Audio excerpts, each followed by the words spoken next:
तर श्री स्वामी समर्थ. आम्ही आज बोंबलाची भाजी करतोय, झणझणीत अशी गावरान पद्धतीची. लोखंडाच्या कढईत बघा बोंबील भाजून घेतले मी.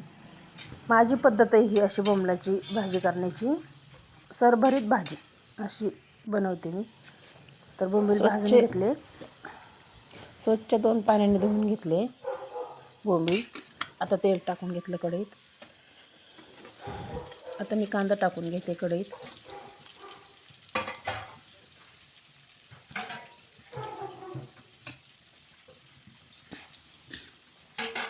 कांदा टाकून घेतला.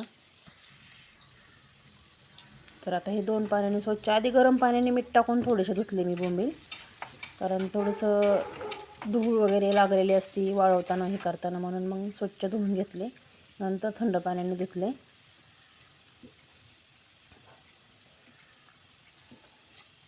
कांदा चांगला भाजून घेतला तांबूस कलरचा. नंतर मग बोंबील त्यात टाकते. आता चांगले चोळून असे हे बघा गरम पाणी टाकून दिलं मी आता आधी. नंतर थंड पाणी टाकून आता धुणार अजून. हे थंड पाण्याने धुवून टाकायचे. तर लोखंडाच्याच कढईत करायचा बोंबील.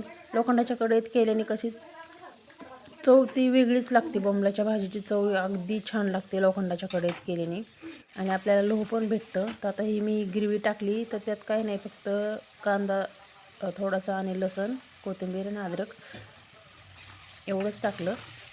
ती बारीक करून घेऊन ती तळसून घेतलं असं जरा कढईत. आणि मग आता बोंबील टाकला. कांदा भाजल्याच्या नंतर की ग्रेव्ही टाकली, नंतर बोंबील टाकलं. आता मसाला मी केलेला काय काय घेतलं ती काय दाखवलं नाही, म्हणून मी तुम्हाला सांगितलं की कांदा, लसूण, अद्रक आणि कोथिंबीर एवढंच मी वाटलं होतं. आणि अगोदर कढईत तुम्ही तर बघितला कांदा टाकलेला मी. आता हे सगळं मीठ,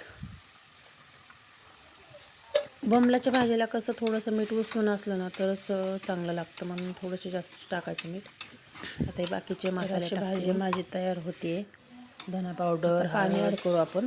गरम मसाला घरचा केलेला. तर बोंबलाचे पीस मोठमोठे असतात ना, मग ती चांगले शिजल्याशिवाय तर नाही, मग त्याच्यासाठी पाणी. आमच्याकडे भाजी तिखट लागते, एवढं पाणी असं. अशा नॉनव्हेजच्या भाज्या केल्या ना आम्ही तिखट करतो. बघा आता सरभरीत जरी म्हटलं तरी सरभरीत म्हणजे गिरवी सारखा भाजी खाल्ल्यासारखी वाटत नाही, म्हणून आम्ही गिरवी ज्याला असते ना ती बोंबील करते मी. ही थोडासा मसाला, चिकन मसाला टाकते. आम्ही घरीच बनवते मी मसाला चवीसाठी. मी म्हणजे करून पण देते मसाला. एवढं पाणी मी त्याला आटवून घेणार आहे. जर करून कोणाला जर करून हवा असेल तर मी थोडासा गिरवी देते अशी करणारे बोंबलाची भाजी.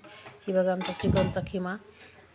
आमचे साहेब चिकन हे बघा असं झाली ना गिरवी तयार. थोडासा अंगापुरता रस्सा ह्याला म्हणतात सरभरीत. असा सरभरीत बोंबील केला मी.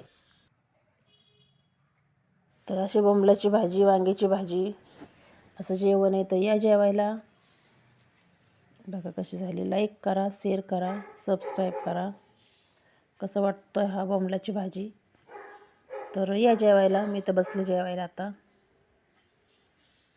नक्की करून बघा बोंबलाची भाजी लोखंडाच्या कढईत. छानच होती. असं आहे आमचं आजचं जेवण.